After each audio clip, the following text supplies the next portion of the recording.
Upside. Inside. Upside. Salut tout le monde, aujourd'hui on va parler jeux vidéo, mais plus précisément de quoi ils sont composés et comment ils fonctionnent. En fait, c'est un peu comme si on allait voir la recette pour développer un jeu vidéo.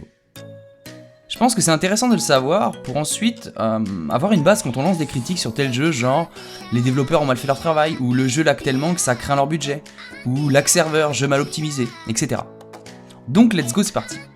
Point numéro 1, les différents types de jeux vidéo. Je vais pas vous l'apprendre, mais je le dis quand même. On peut classifier les jeux vidéo par plateforme. Les jeux mobiles, genre smartphone, tablette, les jeux consoles, PS5, Xbox, Wii, Analog Pocket, etc. Et les jeux PC. On peut noter une chose, c'est que tous les jeux disponibles sur les autres plateformes que PC peuvent tourner sur le PC. Donc jouer aux jeux de PS4, Xbox, Wii, applications mobiles, etc. Tout ça sur PC, bah ouais, c'est ok. Ensuite, parmi tous ces jeux, il y a une deuxième classification. Les jeux offline, donc c'est que la totalité du contenu est présent sur votre disque, le jeu est complètement fonctionnel en gros. Si on prend The Witcher par exemple, le jeu une fois installé, il se suffit à lui-même pour fonctionner. Il n'y a pas besoin de connexion internet pour le lancer. Ensuite, la deuxième catégorie, c'est les jeux online. La majorité du contenu du jeu se trouve sur votre disque. Mais le jeu, il va nécessiter une connexion internet constante avec un serveur pour fonctionner. Genre par exemple, Guild Wars. Il lui faut une connexion réseau, ne serait-ce que pour afficher la position des joueurs avec qui vous jouez par exemple. Point numéro 2, les genres de jeux vidéo.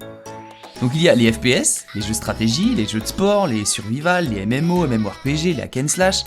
Bref, il y en a plein d'autres, réflexion, simulation, jeux de cartes et autres jeux. J'ai même entendu parler de MMO-FPS, donc c'est pour vous dire. Dans cette vidéo, nous, on va focus sur les jeux online, de type MMO. Comme jeu de référence, on se basera sur Guild Wars 2, mais bien sûr, ça aurait pu être Black Desert Online, FF14, Tezo, New World, etc. Point numéro 3, composition d'un jeu vidéo. Tout d'abord, la base, c'est quoi ?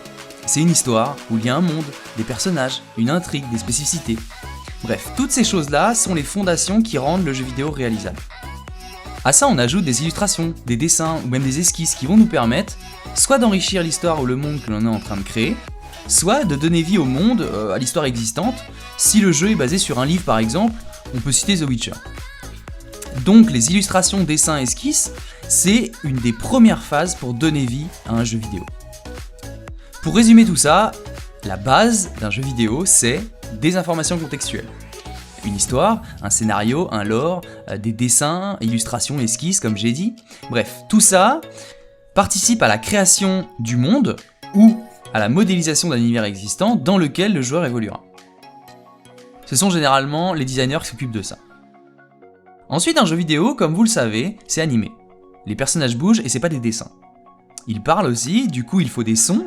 Il y a une belle musique de fond qui nous rend tous nostalgiques quand on l'entend après avoir passé 10 ans sans toucher au jeu.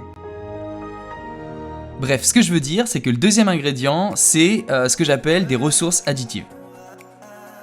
On va retrouver les objets 2D, 3D.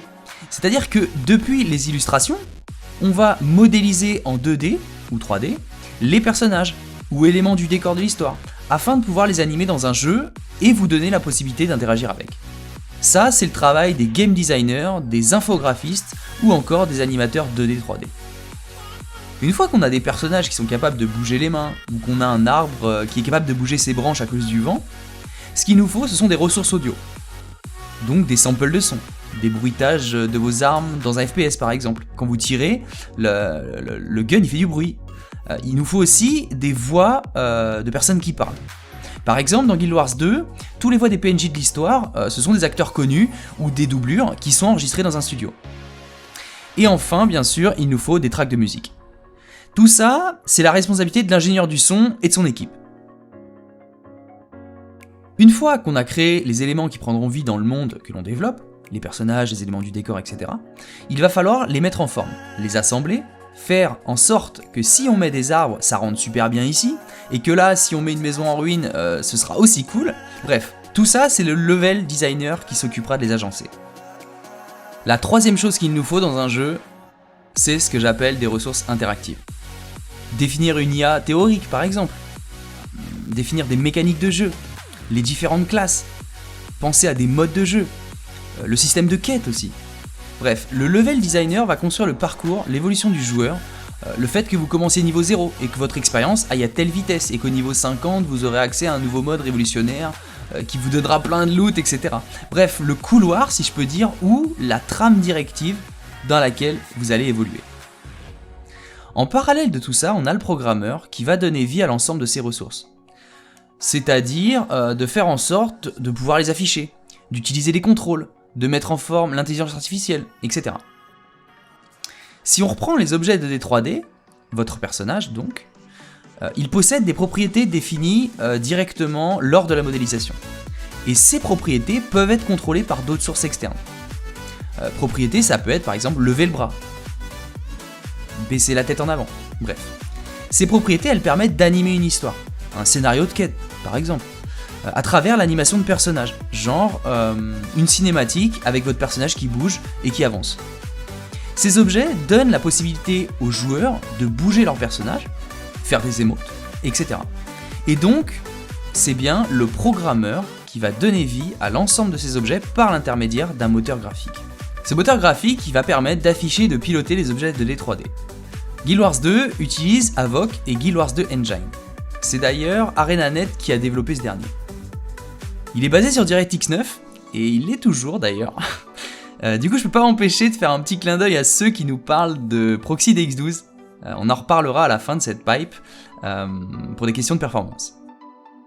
Ensuite vient le principe du client-serveur, c'est-à-dire que le jeu communique avec un serveur en permanence.